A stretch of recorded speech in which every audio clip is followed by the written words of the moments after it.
Muito bem, pessoal, então agora vamos continuar. Vejam só onde é que eu estou aqui, numa aldeia indígena, não é mesmo? E aí a gente estava aqui vendo as lutas corporais indígenas.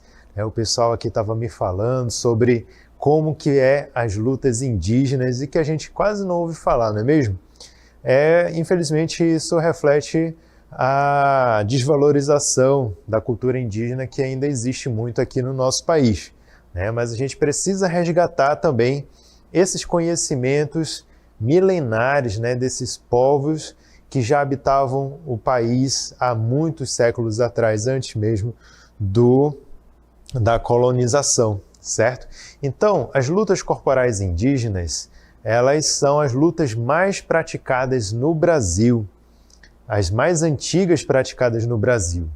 Elas têm um papel importante dentro de ritos e crenças indígenas.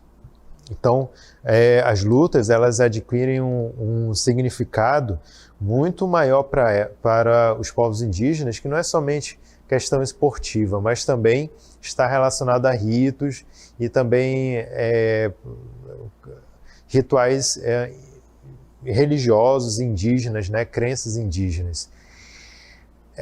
São reveladas em disputas ritual comemorativas. Então, geralmente, antes de disputas de lutas, eles realizam todo um processo de comemoração, festividade, com danças, com rituais, pagelança, entre outros tipos de processos religiosos. Na atualidade, é realizada tanto por homens quanto mulheres. Os lutadores, eles pintam seu corpo de acordo com a cultura da sua etnia, da sua tribo, da sua aldeia. As lutas corporais indígenas estão inseridas nos Jogos Indígenas desde a primeira edição.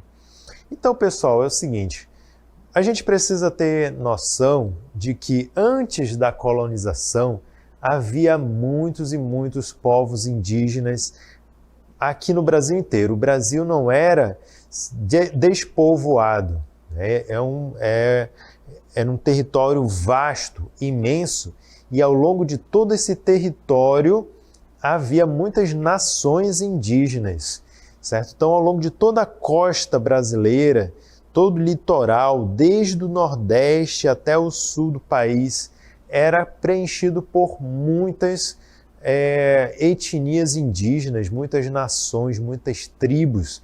Cada tribo continha segundo os registros históricos, cada tribo tinha mais de milhares de pessoas, de habitantes. Então era muita gente, eram muitos indígenas naquela época. Inclusive aqui na região norte, aqui onde hoje é o Amazonas, Pará, também haviam tribos muito grandes aqui, e infelizmente elas foram praticamente dizimadas durante o processo de colonização. Morreram muitos e muitos indígenas e continuam morrendo até hoje. Então, com base nesses dados de que haviam muitas nações indígenas naquela época e que essas nações elas eram nações muito guerreiras, eram compostas por muitos guerreiros indígenas que, ao longo de todo o seu desenvolvimento, todo o seu crescimento, aprendiam técnicas não só de caça, mas também de guerra, de luta, porque eles sempre tinham também as guerras entre as tribos, não eram as mesmas motivações que nós temos hoje em dia, que o povo, como eles chamam, o branco, tem as mesmas motivações, não são as mesmas. As guerras entre tribos indígenas daquela época aconteciam por outros motivos, às vezes por disputa de território, ou então por certas desavenças, por certas crenças também, mas eles não tinham a mesma malícia que as pessoas de hoje têm. Não eram questões políticas, não eram guerras promovidas por questões políticas, como acontece no mundo do branco, certo? Então, os povos indígenas daquela época, com certeza, tinham uma sabedoria muito grande de lutas, de guerra, de como lutar e se defender, ataque e defesa. Só que, infelizmente, ela se perdeu ao longo da colonização. Ela foi dizimada e não foi registrada. Os portugueses e espanhóis que aqui colonizaram não se preocuparam em registrar essa cultura corporal indígena das lutas, né? E aí, então, infelizmente, hoje não sabemos quase nada sobre as lutas indígenas.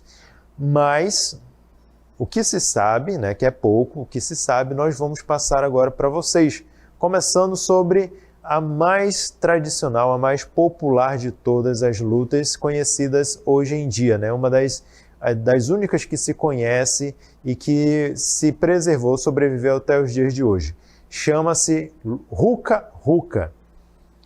Então, o Ruca-Ruca está presente em vários povos indígenas, entre eles os xinguanos, os bacairi, camaiurais e os chavantes. Esse povo, né, essas tribos indígenas, ficam localizados mais ou menos ali na região do Tocantins e no sul do Pará, certo? Então, são povos ali daquela região, da região também central do país, e eles utilizam o Ruca-Ruca como uma luta ritual. É praticado durante o Quarupi e possui símbolos competitivos. Então, quais são as regras do Ruca-Ruca? Vamos verificar.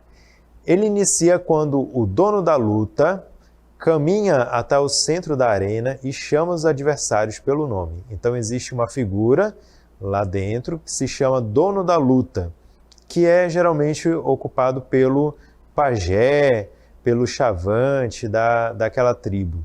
Então, ele é denominado como dono da luta, e aí ele faz a abertura, o ritual de abertura, chamando os adversários pelo nome para a arena onde vai ser disputado a luta. Os lutadores que foram chamados se ajoelham e fixam o olhar um no outro, girando em semicírculo anti-horário até se agarrarem. Então aí, depois que os adversários foram chamados pelos donos da luta para disputar o Ruca-Ruca, eles meio que se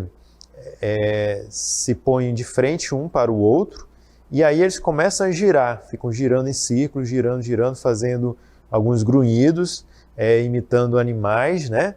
E aí, até que em determinado momento, eles se atracam, eles vão para realmente as técnicas de tentar derrubar o adversário. Então, o objetivo da luta é projetar o adversário ao chão.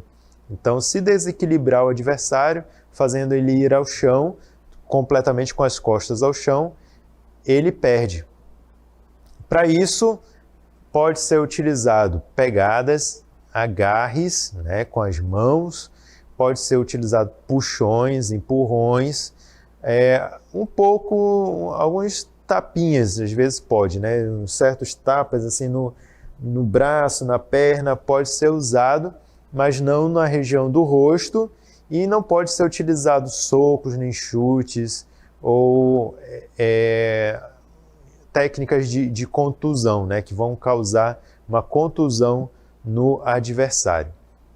Então eu vou mostrar para vocês aqui um pouco da Ruca-Ruca, como que acontece a luta do Ruca-Ruca. Então, depois daquele momento em que eles giram ao redor um do outro para iniciar a luta, finalmente se atracam um com o outro, né, como se fosse uma luta livre. Eles tentam agarrar o corpo do outro da cintura para cima, não vale ser da cintura para baixo também, esqueci de falar esse ponto, e aí eles tentam derrubar um ao outro com as costas ao chão, certo? Então hoje em dia é praticado tanto por homens quanto por mulheres.